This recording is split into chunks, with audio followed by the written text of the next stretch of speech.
Hello again and welcome back, and we are ready to do our first flip cup. So the reason a flip cup is really good for making cells is the paints mix a lot while you're adding them to the cup. They mix again when you flip, and when they release, the paints flood out and mix again, move over on top of each other, and it's all of this mixing and moving of the paint that really helps to create the cells pop through. So in order to do it, it's always good to use a heavy paint on the bottom as your base. Heavy paint, for example, is a titanium white, but different paints have different densities, and unfortunately a lot of the information on paint densities isn't published, but you can actually tell by lifting your paint cups. If I feel that white and I feel this orange, even though there's exactly the same paint in there, for example, the cup of white paint feels heavier. And this is important because the heavier paint will actually fall through the other paints when our cup is flipped and create a base on the bottom. And it's again, it promotes the movement of paint and helps to produce more cells. So I'm going to put a little layer of white on the bottom of my cup. And then how you add the other ones is entirely up to you. There's some school of thought that says it's a good idea to add light and dark, and then light and dark and light and dark. But again, you know, that's entirely up to you. I have got a light, so I'm going to go with a dark. And how you pour your paint into your flip cup or into your dirty pour cup is also quite important. If you pour it in very carefully and closely, then within your cup itself your paint colours won't mix that much. If you do want them to mix more, then if you lift your cup higher and pour from a height, then the paint mixes more in the cup. It also helps to promote more cells that way. So I will lift up my blue and pour that through into this one, and then let's go with some of this nice bright orange. It's looking good. And our turquoise, very nice. Let's add a little bit more white, and as you can see, I'm lifting the cup up every time so that the paints are all mixing within my main flip cup here. And you can see a little bit of where as it's happening, the paints kind of are welling up from underneath, and they're all starting to mix and create that cell activity that you're looking for. There we go. Oh, dropped my stick, never mind, no real harm done. And a last bit of orange, and I'm just going to top off with the last bit of white. So I've got a lot of paint here, and I find that when you are new and starting out, it helps if you have a lot of paint because it gives you a lot more options. If you do your flip or your dirty pour and you don't have enough, then you're desperately tipping and tipping and tipping, and you know, you're breaking up the cells, you're getting zigzag effects, which is great if you want them but not so great if you don't. So give yourself plenty of paint to play with. Okay, so here's a look at our cup. You can see how the paints are all well mixed in together, and I'm getting a lot of colours here. There seems to be a lot of green here, which of course I didn't use any green paint at all, so that's interesting. And you will end up, when you do your dirty pours and flips, with colours on your painting that you never used at all in your cup, so it's always very interesting and unpredictable. As you can see, I'm using a tile today, but of course you can use a canvas or lots of other surfaces. And to do a flip cup, I'm just going to put the tile on top and turn it over like that, hopefully while keeping a good hold of everything so the paint isn't going to spill. Now what I like to do is just allow the paints to settle and just sit there for a minute or two. So I'm going to turn the camera off and leave it to settle for a minute or two, and then I'll come back for the big flip. So in terms of the number of different colours that you might want to use in a pour, I would suggest a minimum of 3.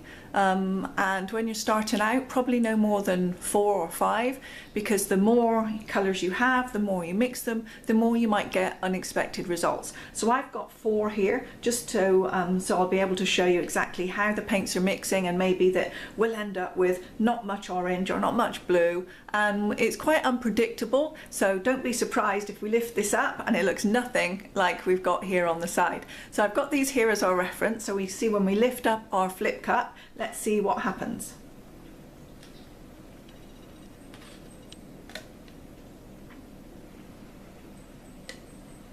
So as you can see, we don't have much of the dark blue, that seems to have disappeared. We've got quite a lot of what looks like a little green kind of colour, which is no doubt derived from our turquoise there, and some of our orange. And as you can also see, we've got lots of cells popping up. So even though we've not used a torch or done anything to our canvas or our tile or anything so far, cells are just coming up through automatically, and this mix between the treadmill oil and the dimethicone does automatically produce large cells, and I know people really love the large cells. So let me zoom you in now and you can take a look at what we've got so far. So there you can see we've got some smaller cells over here, multicoloured ones. We've got some cells come up here, large cells here which have developed, and they've then got other cells within cells, and some stripes here where the white has created some lacing. But with all that white paint, you know, sometimes you find that because the white is the heavier colour, you don't get a lot of white in your paintings. So if you do want more white, you'll have to add quite a significant amount of that and maybe less of your other colours. So this is what it looks like straight from the lifting of the cup. We haven't done anything to create these cells, they've just come through on their own. But I do have my torch here. Now of course your torch is an optional extra, because as you can see you can easily get cells providing you use the right fluid mediums and the right additives in order to create cells without even torching. But I'm sure there are some of you out there going, torch it, so we can see what will happen. So I'm just going to torch a little area over here and we'll see if that brings up any extra cells.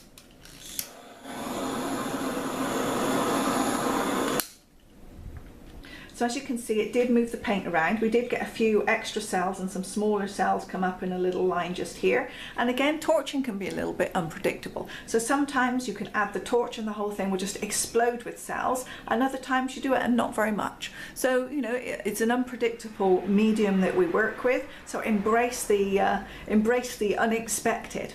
So now once you have your painting, it's time to decide how to tip. I've almost got this side covered. So I'm just going to dab that with my finger, and I actually don't need to really tip off in that corner at all, so everything there is done. So from a composition point of view, once we've got the tile covered, then you decide, depending on how your cells have moved and stretched out, as to what your composition needs to be. So over here, I'm just going to gently drag the edges of that paint also off towards the corner of the tile. And I'm going to make this one the first corner that I pour into. And you'll see if we pour nice and slowly, our cells should stay intact and not break up. They'll certainly stretch.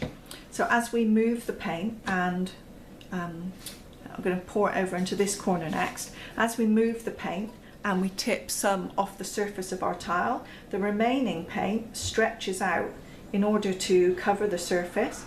And that's why we get cells getting larger as we tip. You see here everything is kind of stretching out a little bit more. So now I've just got this last corner, so I'm going to again tip very gently off towards that side. I can use my finger just to gently encourage the paint down over the side, because it's always very nice if you can get the patterns that you've got in your main pour, if you can get those to continue down over the side of your canvas or your tile or whatever surface you're working on. It gives a really nice look if you have a pattern, oops, on all sides. Okay, so I think I've got the entire thing covered, and as I just check around the sides, I can see, yep, all of the sides are covered nicely too. So I'm just going to wipe up my hands. So let's take a look at our composition. Are we happy with how things are? So at this point there's still plenty of paint on this tile if we want to move it a little more. So I'm liking this area, and I'm not liking this area so much. This was our first corner, so I'm just going to tip again and just gently and slowly move the paint off towards this corner, and the areas that I don't like so much will fall away, and the areas that I do like and want to keep will start to stretch out and become more of the focal point on our painting. And basically from this point on, the composition and the colours are down to you.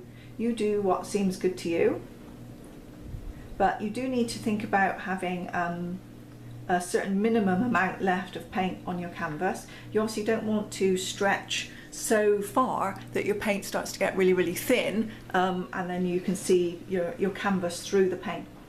So there we are. I'm happy with the composition that I've got here. I've got some really large cells, and as I tipped them, they've got larger and larger. But as we leave the paint, you'll still see smaller cells will start to pop up through and develop. So even if we sat and left this for another 10 minutes or so, if we came back, it may look a little different to how it does now. So let's do that.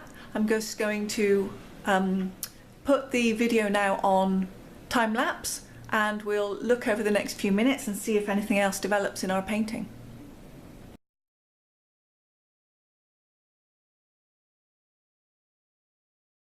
So welcome back. Did our painting change very much? I'm not sure. I think it didn't certainly change dramatically this time, but I think some of the cells that we had got larger, and I do think a few more have popped through.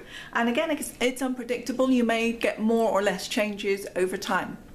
But in the true sense of experimentation, it wouldn't be complete if I didn't show you what happened if you do choose to torch your painting. So again, it's unpredictable. We've left it a few minutes now, so it may or may not work, but I am going to just lightly torch over and see if we get any more small cells develop as a result of using this silicone and dimethicone in our painting.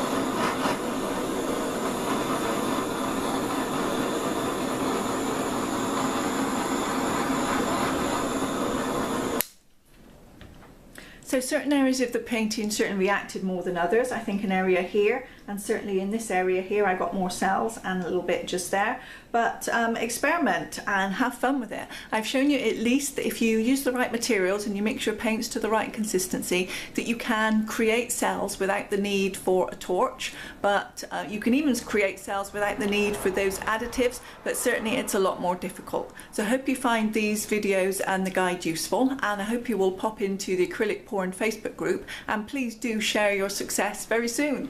Thank you.